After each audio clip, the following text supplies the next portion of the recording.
Praise the lord. ఈరోజు మీ కొరకు దేవుని వాగ్దానం. మీ అందరికీ ప్రభు నామములో వందనాలు తెలియజేస్తున్నాను. మీరు తెలియజేస్తున్న మీ సమస్యలన్నిటి కొరకు నేను ప్రార్థన చేస్తున్నాను. తప్పకుండా దేవుడు మిమ్మల్ని దీవించి ఆశీర్వదిస్తాడు. ఈ యొక్క సందేశం మీకు ఆశీర్వాదకరంగా ఉన్నట్లయితే లైక్ చేయండి, కామెంట్ చేయండి, షేర్ చేయండి. ఈ ఛానల్ని సబ్స్క్రైబ్ చేసుకోండి. ఈరోజు వాగ్దానం మార్కు సువార్త 9వ అధ్యాయం 23వ వచనం. అందుకు యేసు, నమ్ముట నీ వలనైతే నమ్మిన వానికి సమస్తము సాధ్యమేనని అతనితో చెప్పెను. ప్రియ సహోదరి సహోదరులారా, దేవుడు అంటున్నాడు, నమ్ముట నీ వలనైతే నమ్మిన వానికి సమస్తము సాధ్యమేనని. ఈరోజు దేవుడు అద్భుతమైనటువంటి వాగ్దానాన్ని మన కొరకు అనుగ్రహిస్తున్నాడు. ఇక్కడ సందర్భాన్ని మనం ఒకసారి ఆలోచన చేస్తే, ఒక తండ్రి వచ్చి తన కుమారుని యేసయ్య దగ్గరకు తీసుకొని వచ్చాడు. యేసయ్య అప్పుడు ప్రార్థన చేయడానికి వెళ్ళి ఉండగా ఆయన శిష్యులు ప్రార్థన చేశారు. కానీ నా బిడ్డ బాగు కాలేదు. అందువల్ల నా తండ్రి వచ్చి యేసు ప్రభును కూడా ఇలా అడిగాడు, అయ్యా నీ వలన అయితే నాకు ఏదైనా సహాయం చేయమని అడిగాడు. ప్రభు అన్నాడు, నా వలన అన్నీ అవుతాయి, కానీ ముందు నీ వల్ల ఒకటి కావాలి. అదేమిటి అంటే నమ్మటం అనేది నీ వల్లే కావాలి. నువ్వు నమ్మగలిగితే నీకు సమస్తం సాధ్యమని చెప్పాడు. ఈరోజు కూడా నా ప్రియ సహోదరి సహోదరుడా, యేసు ప్రభు వల్ల కానిదంటూ ఏమీ లేదు. సమస్తము జరుగుతాయి, సమస్తము ఆయన చేస్తాడు. అయితే నమ్మటం అనేది నీ వల్ల అయితే దేవుడు తప్పకుండా సహాయం చేస్తాడు. ప్రతిది కూడా నీకు సహాయం చేస్తాడు. ఏది నీకు అసాధ్యమయ్యే పరిస్థితి ఉండదు.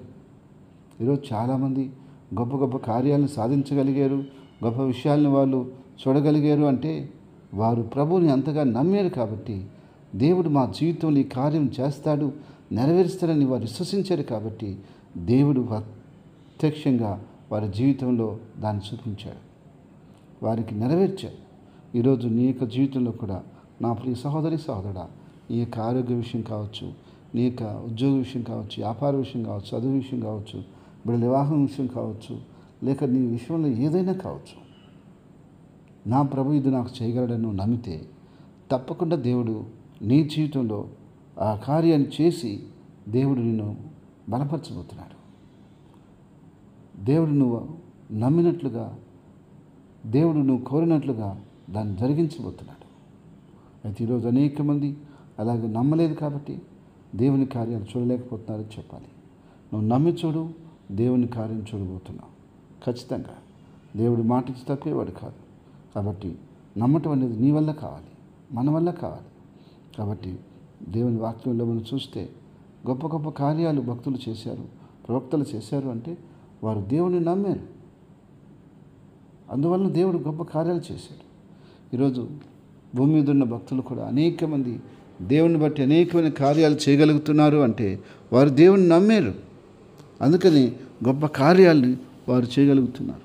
నువ్వు కూడా నమ్మినట్లయితే నా ప్రియ సహోదరి సహోదరుడా, నీ పక్షంగా కూడా దేవుడు గొప్ప కార్యాలని, గొప్ప అద్భుతాలని, గొప్ప సూచక్రియలను ఆయన చేయగల దేవుడని స్పష్టంగా తెలియజేస్తూ ఉన్నాడు. కాబట్టి నువ్వు నమ్ముతావా?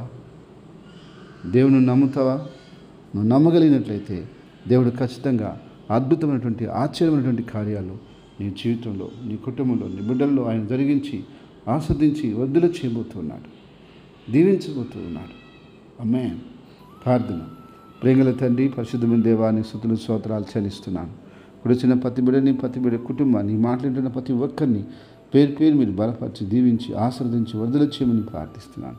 నీ బిడ్డలు ఏటి కొరకు, ఏ విషయాల కొరకు నమ్ముతున్నారో అవన్నీ విషయాల్లో నువ్వు గొప్ప విజయం నీ బిడ్డలకిచ్చి ఆశీర్వదించి వర్ధులు చేయమని, అయ్యా నీ నామాన్ని మహింపరచుకోమని, నీ కృపాక్షేమాలు, దీవెన ఆశీర్వాదాలు ప్రతి బిడ్డ మీద, ప్రతి కుటుంబం మీద, ప్రతి ఒక్కరి మీద కుమ్మరించమని, నీ మేలుతో, నీ దీవెనలతో నింపి కాపాడమని, నిన్ను గణపరచుకోమని, నీకే మహిమ ఘనత ప్రభావం చెల్లిస్తూ యేసుక్రీస్తు నామములో స్తుతించి ప్రార్థించి ఆయన అడిగేడుకుంటున్నానయ్యా.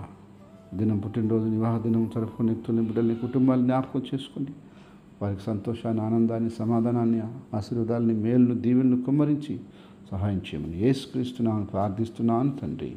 ఆమేన్.